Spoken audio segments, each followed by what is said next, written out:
मित्रांनो, आज आपण चाललेलो आहोत शेगावला. महाराष्ट्रातील सुप्रसिद्ध धार्मिक असं स्थळ म्हणजे शेगाव. महाराष्ट्राच्या कुठल्याही भागातून शेगावपर्यंत पोहोचण्यासाठी रेल्वे सर्वात उत्तम साधन आहे. महाराष्ट्र एक्सप्रेसने आम्ही निघालो नागपूरवरून शेगावसाठी.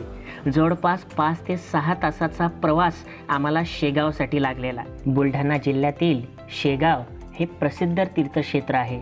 श्री गजानन महाराज यांचे वास्तव्य लाभलेले हे ठिकाण विदर्भातील पंढरपूर असे संबोधले जाते. नागपूरहून आम्ही पोहोचलो होतो शेगावला. या ठिकाणी संस्थांच्या बसेस किंवा तुम्हाला प्रायव्हेट ऑटोने आपल्याला भक्त निवासाकडे जावं लागतो.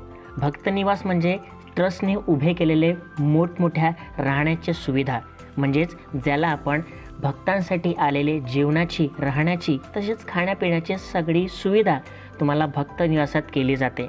इथेच आम्ही थांबलेलो होतो. काही फीज असते 70 ते 80 रुपये. भक्त निवासामध्ये तुम्हाला 1 दिवसाचे चार्ज द्यावा लागतो. आम्ही पोहोचल्यानंतर जवळच प्रसादालय म्हणजे भोजनाची सुद्धा व्यवस्था केली जाते. या ठिकाणी तुम्हाला 10 रुपये प्लेट या प्रकारचा टोकन काढून तुम्हाला नाश्ता घ्यावा लागतो. इथला नाश्ता, दूध, चाय भरपूर अशा गोष्टी तुम्ही माफक दरामध्ये मिळवू शकता, घेऊ शकता. आलेल्या भक्तांसाठी या ठिकाणी जेवणाची सुद्धा व्यवस्था केली जाते. या ठिकाणी तुम्हाला 4 प्रकारचे भक्त निवास बघायला मिळतील. आनंद विहार, विसावा, भक्त निवास, संकुल. या ठिकाणी आम्ही थांबलेलो होतो. सकाळी उठून आम्ही अंघोळ केली आणि त्यानंतर आम्ही निघालो श्री गजानन महाराज मंदिराकडे. या ठिकाणी तुम्हाला प्रायव्हेट ऑटो किंवा संस्थांच्या बसेस अगदी फ्रीमध्ये तुम्हाला बघायला मिळतील. तुम्ही प्रायव्हेट ऑटोनी जर गेले तर तुम्हाला फीज, आणि संस्थांच्या गाड्यान जर तुम्ही गेले तर तुम्हाला फ्रीमध्ये मंदिरापर्यंत सोडण्यात येत असतो. आता आपण इथून विसावातून निघालो मंदिराकडे. गजानन महाराज मंदिराकडे जाण्यासाठी तुम्हाला वेगवेगळे पर्याय आहेत. ही आहे संत गजानन महाराज मंदिर. या मंदिरामध्ये आम्ही पोहोचलो आणि इथे सुरू झालेली होती सकाळची आरती. हजारोच्या संख्येने तुम्हाला या ठिकाणी भाविकांची गर्दी बघायला मिळेल. सकाळच्या आरतीसाठी सुद्धा भरपूर अशी गर्दी मंदिराच्या आवारात तुम्हाला बघायला मिळेल. आरती झाल्यानंतर 10 ते 5 पर्यंत महाप्रसादीची सोय असते. संत गजानन महाराज ट्रस्ट रोज आपल्या भाविकांसाठी फ्रीमध्ये महाप्रसाद म्हणजेच जेवणाची व्यवस्था करत असतो. इथली गर्दी पाहून आपल्याला वाटत असेल की आपला नंबर लेट येईन, पण जवळपास 1 ते 2 तासामध्ये आपला नंबर लागून जात असतो. आणि इथला जेवण भरपूर छान आणि अतिशय योग्य पद्धतीने इथला मॅनेजमेंट तुम्हाला बघायला मिळेल. महाप्रसाद घेतल्यानंतर आता आम्ही निघालो होतो आनंद विहाराकडे.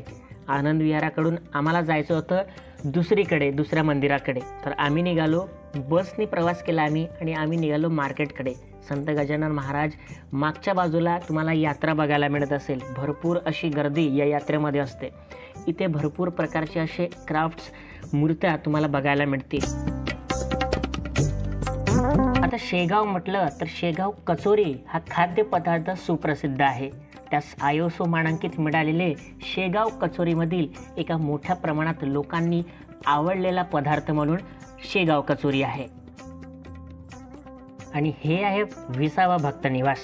या ठिकाणी फॅमिलीसोबत राहण्याची उत्तम व्यवस्था या ठिकाणी केली जाते. या ठिकाणी भरपूर अशी गर्दी तुम्हाला बघायला मिळेल, पण इथली शिस्तबद्ध पद्धत तर मला फारच आवडली.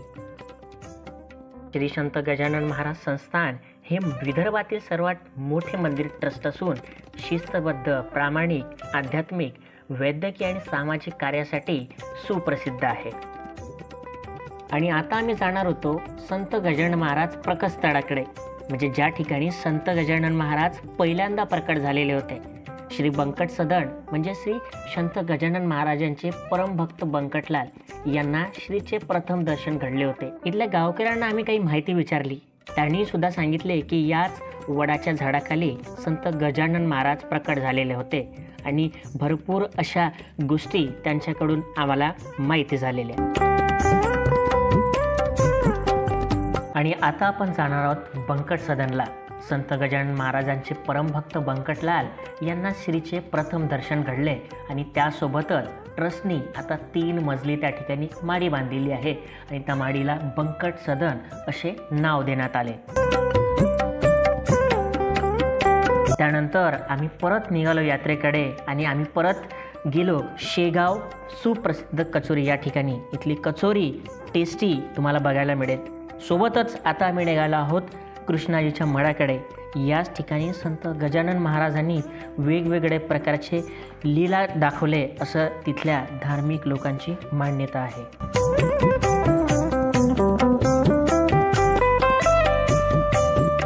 त्यानंतर आम्ही निघालो ऑटोनी आनंद सागरकडे. इथे जाण्यासाठी तुम्हाला घोडागाडीसुद्धा बघायला मिळेल. त्यानंतर इथला प्रवेश 10 ते 5 पर्यंत असतो. इथे पोहोचल्यानंतर तुम्हाला भरपूर अशी गर्दी बघायला मिळेल. इथे तलावसुद्धा आहे, काही मंदिरंसुद्धा आहेत. इथली शांतता तुम्हाला नक्की बघायला मिळेल. शेगावमध्ये आल्यानंतर एकदा आनंद सागरला नक्की व्हिजिट करा.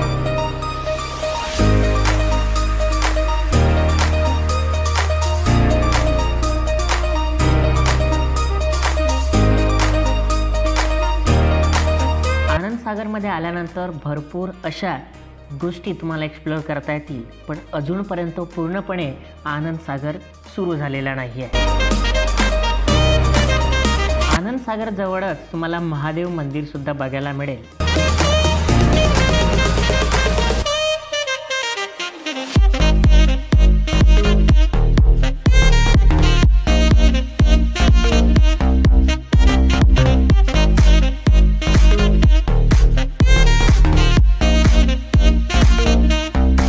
आता आपण निघाले आहोत महालक्ष्मी मंदिराकडे. महालक्ष्मी मंदिराच्या जवळच तुम्हाला 12 ज्योतिर्लिंगे या ठिकाणी बघायला मिळतील.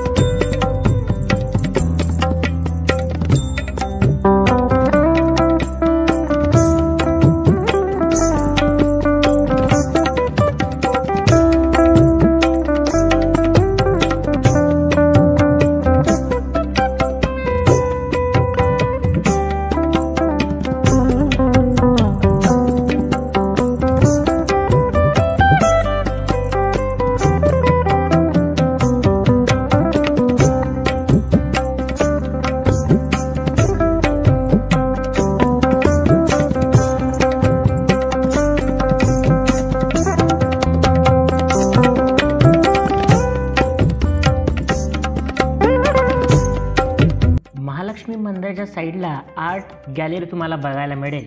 या ठिकाणी हँडक्राफ्ट वस्तू तसेच सोबतच वेगवेगळ्या प्रकारचे आर्ट गॅलरीज तुम्हाला या ठिकाणी बघायला मिळतील. श्री संत गजानन महाराज संस्थान शेगाव दर्शनासाठी येणाऱ्या यात्रेकरू अथवा वारकऱ्यांची उत्तम काळजी घेतात. मंदिरांचे व्यवस्थापन, प्रामाणिकपणा, अत्यंत साधेपणा आणि यात्रेकरू अथवा वारकरी यांच्याविषयी आदर बाळगणारे आहेत. सेवाधारी भक्त आपल्या गुरुप्रेमासाठी नम्रपणे स्वयंसेवक म्हणून काम करत असतात. आणि आता आपण निघालो आहोत नागझरी मंदिराकडे. इथला मंदिरातला परिसर अतिशय सुंदर देखणा असा आहे.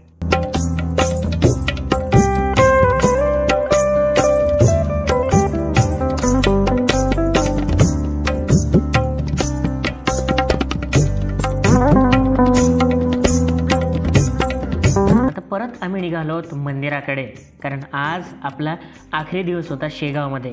आम्ही रात्रीला ट्रेन पकडून परत निघालो नागपूरसाठी. मित्रांनो, आता शेगावचा व्लॉग तुम्हाला कसा वाटला नक्की कमेंट करून सांगा आणि आपल्या मित्रांना नक्की शेअर करा. भेटूया मित्रांनो पुढच्या व्हिडिओमध्ये.